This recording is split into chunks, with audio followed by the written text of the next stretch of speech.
Ce colloque avait pour objectif de nous alerter, de vous alerter, d'évolutions qui devraient nous inciter à modifier nos comportements en termes d'utilisation de l'eau.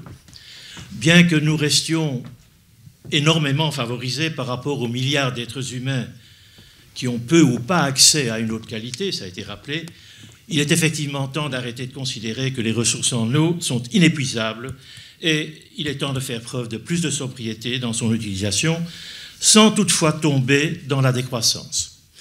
Venus d'horizons très divers, nos invités à cette table ronde nous ont proposé quelques très intéressantes pistes pour l'avenir. Je n'y ajouterai rien, si ce n'est que vous avez eu l'occasion de le constater au travers des exposés qui nous ont été faits au cours de ces 2 dernières journées. Nous avons la chance, je dirais l'énorme chance, de rassembler sur notre territoire toutes les compétences requises pour analyser les problèmes, pour concevoir des solutions et pour les mettre en application. Tout ne sera évidemment pas résolu tout de suite, mais je suis convaincu que des aménagements acceptables pour tous, acceptabilité est un problème, seront trouvés et que nous pouvons considérer le verre d'eau évidemment, à moitié plein plutôt qu'à moitié vide.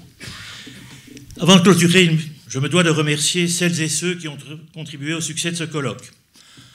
Les intervenants, bien évidemment, qui ont tous répondu favorablement à notre appel, malgré des emplois du temps particulièrement chargés, à une période où les colloques sur l'eau se multiplient un peu partout. Je tiens aussi à remercier les institutions locales qui nous ont apporté leur précieuse aide pour l'organisation et le financement de cette manifestation.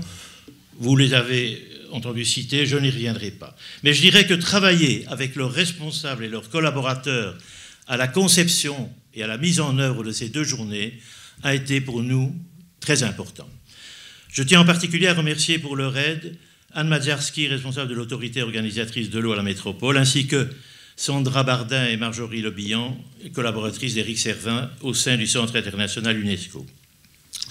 Il me faut aussi exprimer ma gratitude à mes collègues académiciens qui se sont dépensés sans compter pour la réussite de ce colloque. Je cite, en particulier, je ne pourrai pas les citer tous, Dominique Larpin, mon compagnon de la première heure dans la longue gestation de ce colloque, Jean-Paul Vol, Bernard Robert, Jean-Pierre Debay, Louis Cotte pour leur aide dans l'organisation des sessions et de la table ronde, Elric Irastorza, responsable de la communication, qui nous a valu en particulier un bel article dans le Midi Libre, Hilaire Giron, responsable de l'ordinateur, Jean-Pierre Nougier et Michel Verdéan, qui ont assuré l'édition du livret, Claude Balny, là-haut, qui a filmé les interventions que vous retrouverez bientôt, et donc sur YouTube, je crois, hein, c'est ça ? Et bien évidemment, notre toujours efficace et dévoué secrétaire perpétuel, le recteur Christian Nick. Je tiens aussi à remercier mon épouse Marina pour son aide discrète mais combien importante et pour son soutien indéfectible, y compris dans les moments de doute. Et enfin, vous tous, mesdames et messieurs, dont la présence, encore en nombre au cours de ces 2 journées, a été pour les intervenants et les organisateurs la meilleure récompense de leurs efforts. Selon la formule consacrée, je clôt ici la journée et vous souhaite à tous un excellent week-end qui apparemment sera sans eau.